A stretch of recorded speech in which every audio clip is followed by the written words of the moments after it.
She was my secret escape. And my dangerous addiction. The first time I saw her, she wasn't supposed to exist in my world. I was a man trapped in the endless grind of corporate New York, a man whose life was measured in deadlines, deals, and dollar signs. Nights were nothing more than glowing laptop screens and the muted hum of city traffic outside my penthouse. I had money, power, and everything that was supposed to matter except peace. Then I saw her. Her name was Elena Carter. She worked at a small jazz bar tucked away in the West Village, the kind of hidden place people went when they wanted to forget who they were. I'd gone there that night to drown the stress of a collapsing merger and the silence left behind by a fiancé who had walked away. I wasn't looking for anything or anyone. But when Elena walked onto that stage, everything inside me shifted. Her voice wasn't just singing. It was a confession, a temptation, and a salvation wrapped in melody. Her wild waves of chestnut hair framed a face too beautiful to belong to shadows, her lips painted in a red that felt like both warning and invitation. I sat frozen, mesmerized, not as Daniel the powerful executive, but as Daniel the man who had been starved of something real for far too long. After her set, she came to my table holding a glass of bourbon I hadn't ordered. "On the house," she said, setting it down with a smile that carried secrets. "Do I look like I need one?" I asked.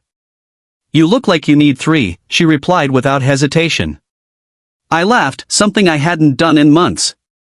She had a way of disarming me, of tearing down walls I thought were permanent. Her hand brushed mine as she set the glass down, accidental but electric. That spark would ignite something I couldn't control. One night turned into two into weeks.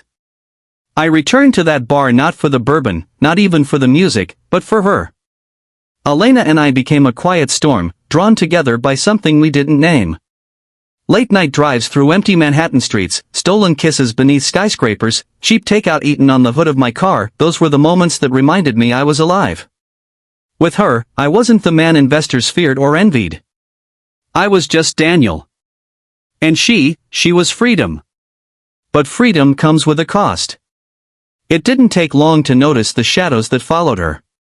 One night, while she was singing, a man in a leather jacket stormed into the bar. His stare was sharp, dangerous. Elena's body froze for half a second before she forced herself to keep performing, but I saw it, the fear she tried to hide. Later, when I confronted her, she brushed me off. "No one," she said too quickly. "You don't want to know, Daniel. Trust me." But I needed to know. She wasn't just an escape anymore, she was becoming my obsession. Weeks later, she confessed. His name was Victor Kane, a nightclub owner with more money than morals. She had been with him once, trapped in a toxic relationship she barely escaped. When she left him, he swore no one else would ever have her. And now, I had her. At least, I did in the shadows. Every kiss we shared after that was stolen, every touch a gamble. The danger only fueled the fire. One night, tangled in sheets with the city lights glowing against her bare skin, she whispered, "You should let me go." "Not a chance," I murmured against her lips. "You're mine now." But addiction consumes. I stopped caring about meetings. Investors called, and I ignored them. The only thing I wanted was her. She wasn't just a woman anymore, she was oxygen. And without her, I couldn't breathe. The storm came for me one rainy night. Victor cornered me outside the bar, his men blocking the exit. His voice was smooth but venomous. "Walk away from her, Daniel.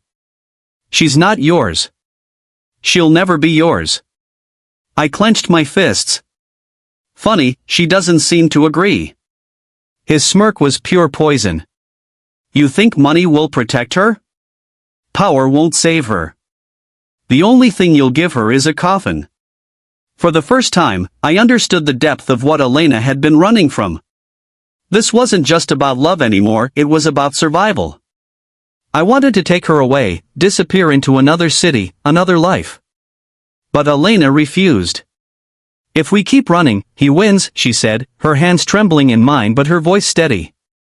"I can't live in fear anymore, Daniel. I'd rather die fighting than live hiding." Her strength floored me. She wasn't just my escape, she was fire itself. So we fought, not with fists but with truth. Using the resources only I had, I dug into Victor's empire. Money laundering. Illegal deals.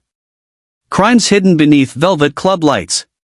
With enough calls, enough evidence, his untouchable kingdom began to crumble.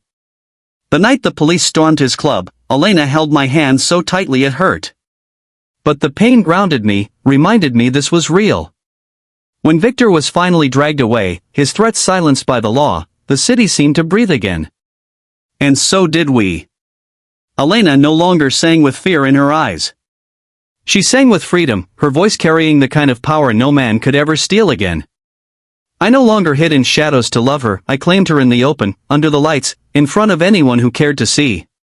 People still ask why I risked everything for her, my career, my reputation, my safety. The answer is simple. Because sometimes the most dangerous addictions are the ones worth dying for.